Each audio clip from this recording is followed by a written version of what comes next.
the conference room at Whitman, and Cole went quiet after my brother spoke. Grant sat at the head of the table, chin lifted like a judge. 11 rental properties in Florida. Tampa, Orlando, Miami Beach. Combined value, he said, around $4.2 million. Since I've been managing them, they should be mine. Mom's hand landed on his shoulder. It's only fair. Dad nodded, eyes on the glossy tabletop. Lena, can you understand? Grant's always been the responsible one. Aunt Diane smirked. What would you do with rentals anyway? You file permits for the city. I kept my hands folded in my lap. 5 years of letting them believe that version of me. 5 years of listening while Grant boasted about my tenants and my repairs. Acting like sweat made him virtuous.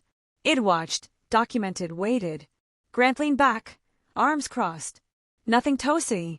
No tantrum. Good. Maybe Yuri finally accepting reality. I turned to Dad. 73 now, grayer, still choosing my brother by reflex. Dad, I said softly, you really don't know, do you? His fork, forgotten from the catered lunch, slipped from his fingers and clattered against the plate. His face went white. Grant snapped forward. No. What? I didn't look at him. Did Grandpa Hank ever tell you he transferred the properties before he died? Dad blinked. Transferred? No. Grant handled the paperwork. Grant's smile tightened there in the estate.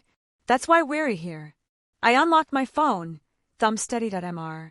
Whitman, I said to the attorney, please pull up the county property records. I'll read you the addresses. The lawyer hesitated, then turned to his laptop. The room filled with the soft clack of keys, and Grant's breathing suddenly too loud. Mr. Whitman's cursor blinked on the projector. I read the first address. Tampa. He typed, searched, and the results snapped onto the screen. Owner Lena Maris Caldwell, recorded February 18, 2019. Mom gasped. Dad's face drained. Grant forced a laugh. That's wrong. Pull feed. Whitman clicked. A scanned quitclaim filled the wall. Recording stamp notary seal. Grandpa Hank's looping signature.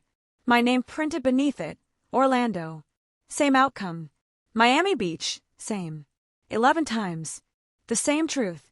Like Adram beat no one could talk over. Dad whispered. You've owned them this whole time. Since before Grandpa died. I said he settled it while he still could. He also warned me Grant was skimming. Cash rents, phantom repairs.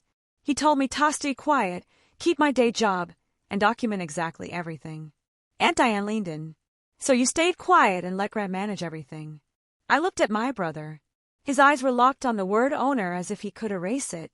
Headed manage, I said. He took. I set a binder on the table. Forensic accounting.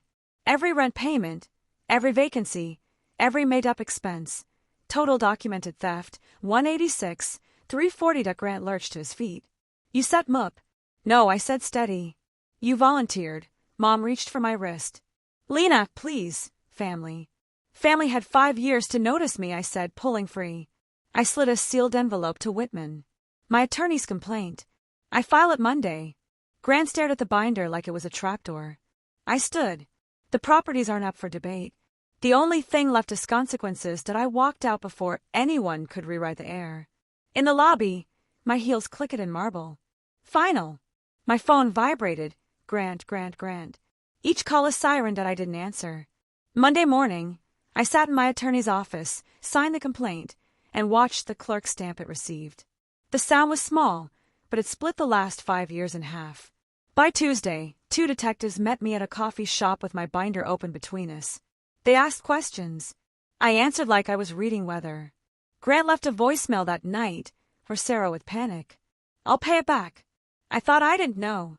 As if ignorance could rinse his hands. I texted one line. Turn over the keys in 48 hours. He didn't. So, today I changed the locks. The first time I drove to the Tampa duplex as the undisputed owner in my own mind, the place looked ordinary.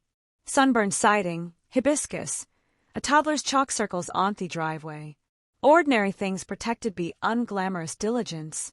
That was Grandpa Hank's lesson, not the money, the watching. Dad showed up at my apartment on Saturday alone.